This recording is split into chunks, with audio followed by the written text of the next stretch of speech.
Bonjour tout le monde, je m'appelle Vicky Jobin. Je m'apprête à m'entretenir avec François Lefebvre, qui est associé et avocat chez BCF, parce que François se spécialise dans la négociation et la transaction commerciale de toutes sortes, allant de l'acquisition à la vente d'entreprise jusqu'à la convention d'actionnaires ou d'associés. François va nous parler de l'aspect légal des modèles de coprésidence. Bon visionnement. François, Bonjour Vicky. merci François de m'accorder ton temps aujourd'hui. Je t'ai interpellée parce que j'ai fait une entrevue avec Vincent Thériault récemment sur un modèle de coprésidence. Et puis, bon, c'est un modèle que j'ai quelquefois présenté à des clients, notamment en contexte de relève, alors que je présentais des structures à court, moyen, long terme. Puis, ça pouvait être des avenues d'aller vers des modèles de coprésidence.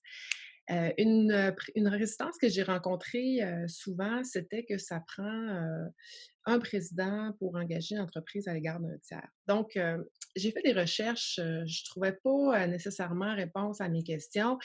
Et évidemment, à titre d'avocat, bon, je te connais pour travailler notamment en contexte de relève, puis négocier et attacher des conventions d'actionnaires. Donc, évidemment, tu es la première personne qui m'est venue en tête pour pouvoir répondre à mes questions. Donc, euh, d'abord, j'aimerais ça savoir, est-ce que c'est possible d'un point de vue légal, d'avoir un modèle en coprésidence?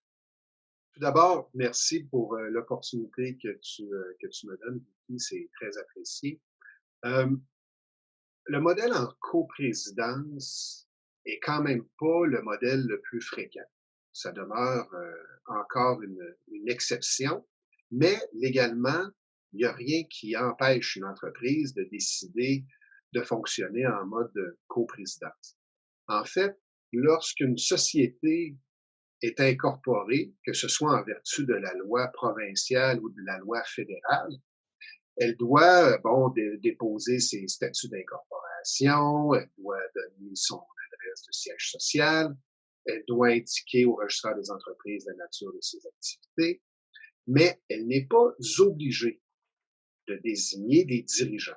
La loi lui permet de le faire et dans presque 100% des entreprises qu'on voit, il y a des dirigeants, les dirigeants étant président, secrétaire, trésorier, vice-président, même le directeur général est un principal dirigeant là, selon la loi. Ce sont des dirigeants. Mais donc, la loi ne nous oblige pas à en désigner. C'est le conseil d'administration qui, en principe, va désigner des dirigeants.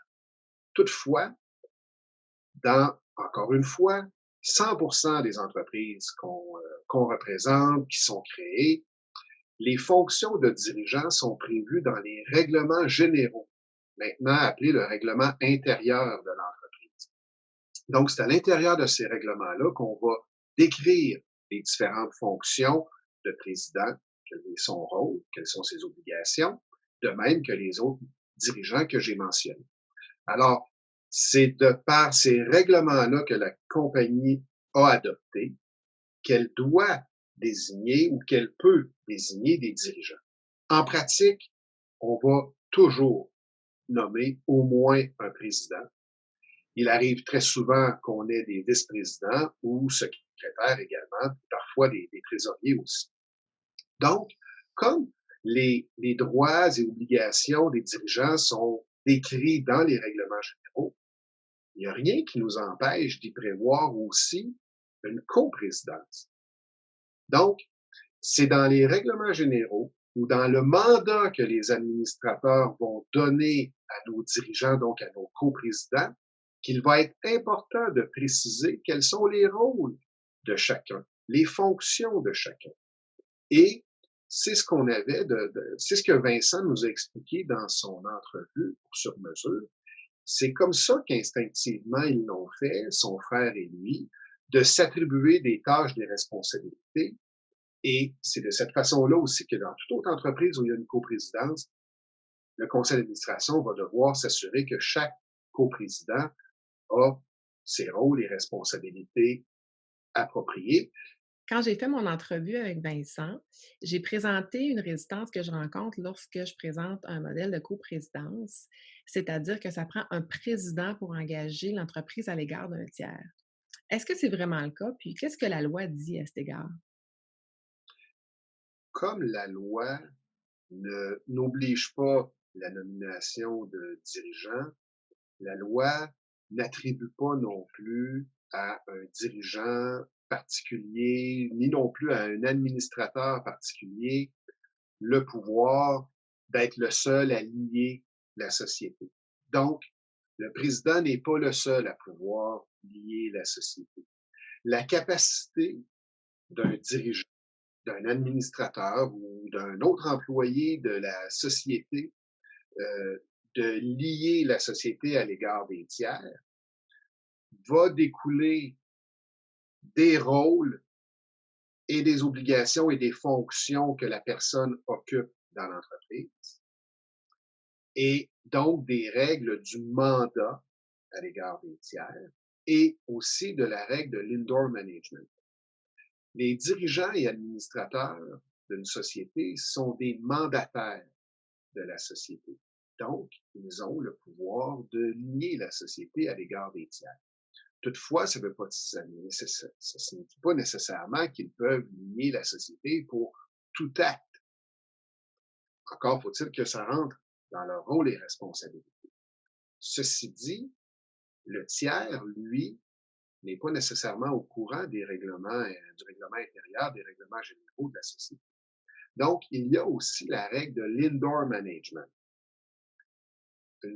Un tiers est tenu de connaître l'information qui est publique, l'information qui apparaît au registraire des entreprises, notamment. L'information qui va comprendre la liste des administrateurs et des dirigeants. Donc, un tiers est justifié de se fier à cette information. L'autre critère de l'indoor management, le tiers doit être de bonne foi. Ça signifie qu'il doit pouvoir croire, à juste titre, que la personne qu'il a devant lui est dûment autorisée à signer un contrat pour la société. Dans le cas du président, il est normal que le tiers croit que le président est autorisé, compte tenu que c'est le titre de dirigeant le plus important de l'entreprise. Mais il n'en sera pas de même de tout dirigeant dans toutes circonstances. Si le tiers sait que le dirigeant n'a pas l'autorité pour signer le contrat, donc à ce moment-là, on ne pourra pas dire qu'il est de bonne foi et la transaction pourrait être annulée. Les règlements viennent préciser au même titre que ceux qu'on définit dans nos documents usuels on appelle les descriptions de tâches, mais dans lesquels on inclut les rôles et responsabilités. Donc, ça devient le même défi de les communiquer pour qu'ils soient, bon, connus, compris, acceptés et respectés. Donc, les règlements jouent le même rôle, mais à un niveau supérieur, c'est-à-dire au niveau de la gestion de l'organisation dans son ensemble. Exactement. Exactement. Et c'est comme le manuel de l'employé, c'est comme la structure de gouvernance qui va faire en sorte que certains contrats, au-delà de tant de dollars, vont devoir nécessiter la signature de deux personnes plutôt qu'une seule.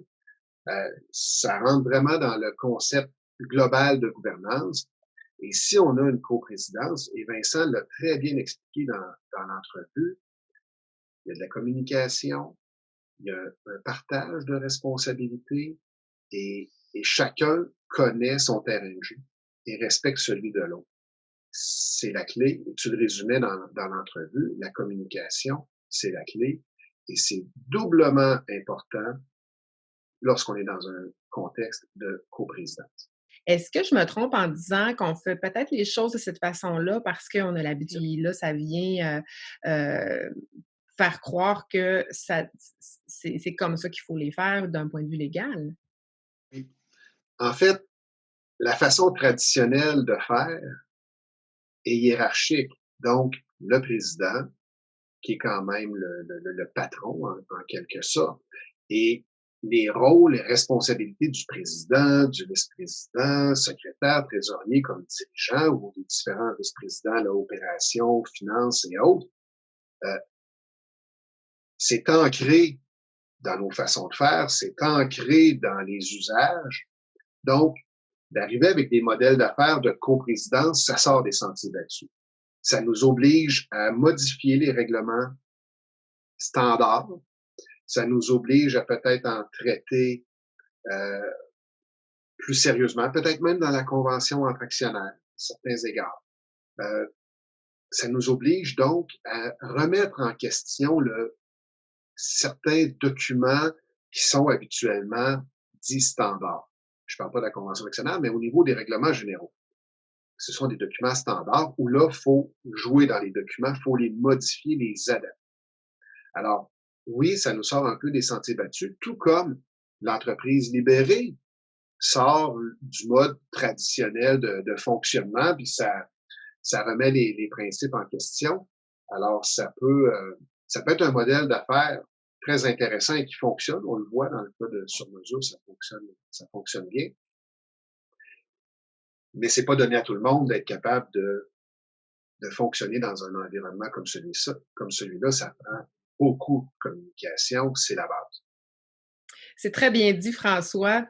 Merci beaucoup parce qu'il me manquait un petit bout de l'aspect légal. Puis, je pense que, ben, autant les gens qui vont écouter l'entrevue que moi, maintenant, on est plus à même de comprendre cet aspect-là. Puis, je te remercie infiniment de nous avoir donné ces précisions. Donc, je te souhaite une très belle fin de journée. Au plaisir de se revoir en personne, François. Merci, Vicky. Au plaisir. Bye bye.